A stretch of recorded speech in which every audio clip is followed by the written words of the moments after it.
Hi, welcome to the channel. In today's video, I want to talk about the Tesla range in the winter. So I got this car. It's a 2022 Model 3 long range. I purchased it and then picked it up in late November. It was the week of Thanksgiving was my pickup date. Our winter, I'm in the Northeast, so we get the pretty tough winters. Very specifically, a lot of snow some years and very, very frigid temperatures. And that's the specific I want to go into about this video. And I'll just kind of comment overall on how it's been throughout the winter now that I've had the car for a few months. So the numbers I'm going to reference in this video are numbers that I paid attention to and wrote down and recorded for the range on that specific day. It was a couple weeks ago where the entire Northeast, or in fact the entire East, it seemed, even Florida I saw got some frigid temperatures for them. You know, I would have thought it was summertime with the temperatures that they had. But we were, on this particular day, it was -10 was the actual temperature. And then you get the wind chills where it could get into the -20s. And that's not an exaggeration. That was the actual temperature that day, was -10.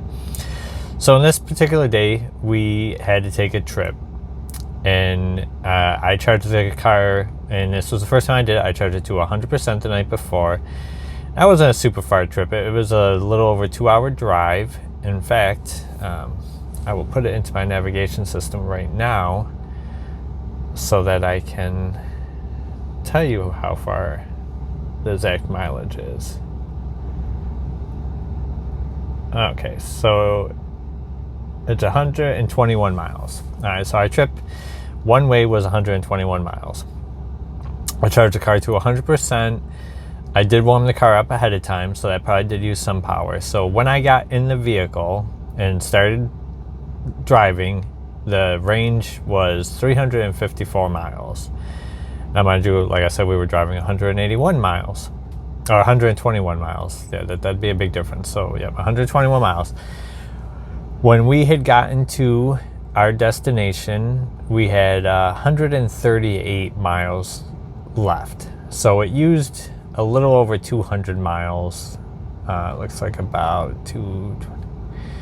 I'm doing the math off the top of my head, but I want to say it was about 226 miles. Yeah, that seems about right. I could be wrong, but you know, ballpark figure, it was over 200 miles range that it used for a 121 mile trip.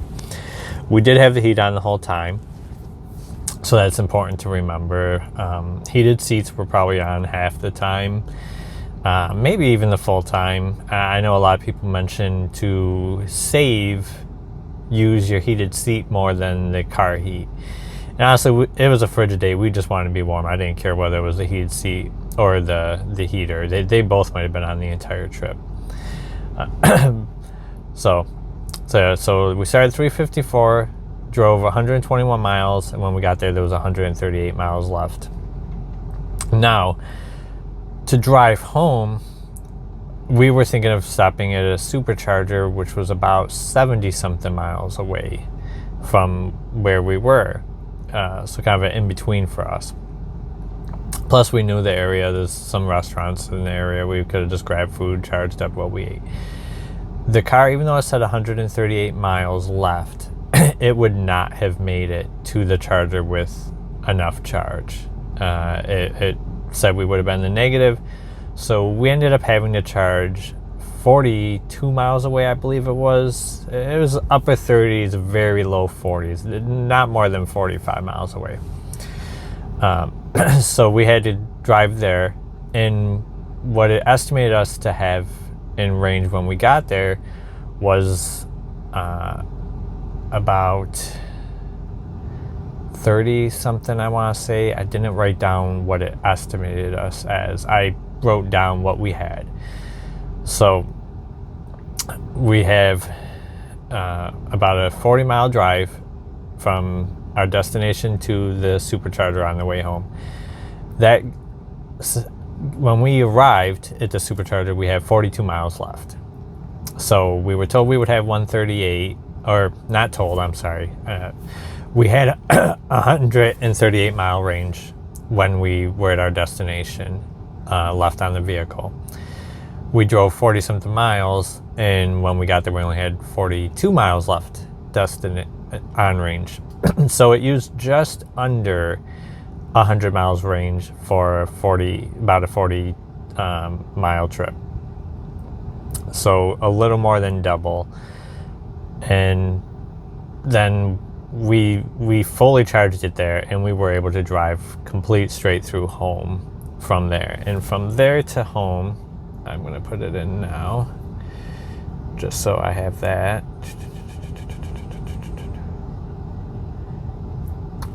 77 miles. Is that right? Yeah, it says 77 miles from that charger to home. Okay. So we had 77 miles from there to there, but we charged fully, not to 100%, but to 80% at the supercharger, that the recommended, which gives us around 280 something, is what the charge is on my vehicle, the 2022 long range Model 3. 80% charge will give you about 280 something in range. So we had 280 something in range. So getting 77 miles to home was no issue, even in the frigid cold. But as you do see, going through those numbers again, we left our house with 354. We drove, I forget now, but I think it was 121 miles.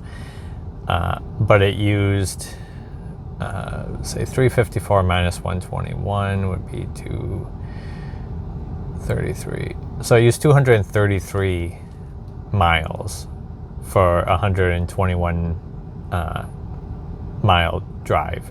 So that's a lot. It's not double, but that is significantly more. You know, it used an extra 100 miles just one way from home to the destination. And hold up, I just gotta put that back on. I have this screen telling me the numbers so I wouldn't forget them. And then when we were leaving Rochester, it said 138 miles range we had left, but we had to stop, you know, after only about 40 something miles to use the supercharger. And when we arrived to that supercharger destination, only 40 miles away, with originally having 138 mile range left, we had 42 mile range when we arrived there. So that was almost double, more than more than double. So in short, frigid temperatures again. This was negative 10 degrees was the actual temperature. Wind chill, of course, was more, and I do recall it being a semi-windy day that day. So you're not looking at double. I guess sometimes you are, depending upon the distance, but you are looking at significant. I'm going to look up to see what they claim the range is in the winter, which I know they do say it is a lot less, but I'd be interested to see their actual number that they give you, which I believe they only give you an estimate because it changes, as you see on the same trip. And granted, it probably got warmer a little bit, you know, because we left not early morning to where the sun wasn't out and it was still warming up, but it was, I want to say, around 11 a.m. So it's average time of the day. You know, if it's the temperature's going to be what it's going to be about that time of the day. It's not super early in the morning, and it's not night after the sun goes down either. So that's the video. If you're brand new to the channel, I just ask that you please subscribe. We are trying to grow. We have hit our goal of the 1,000 subscribers pretty quickly. And I'll keep putting out content. I do Tesla videos like this one. I have another one coming out this week where I'm going to review the Tesla Shields floor mats. It took 3 months to get here, so I couldn't get the video out sooner. But I'm going to be doing that one, and that one will be up later this week. So if you want to check that one out, subscribe to the channel, and then you'll be able to see it as soon as it gets uploaded. And if you're into home theater or tech in general, also subscribe for that reason, because we do 4K Ultra HD reviews, home theater equipment reviews, and just tech reviews in general. I've reviewed like Wi-Fi routers, things like that. But we love to have you as part of the channel. If you have any questions, comments, leave them below. I try to respond to every comment. I don't think there's been a comment I haven't responded to on my channel yet, and I'd like to keep that streak going. And let me know how your Tesla handled in colder weather. Maybe we could come up with our own average and compare it to Tesla's average. All right, thanks so much. Bye.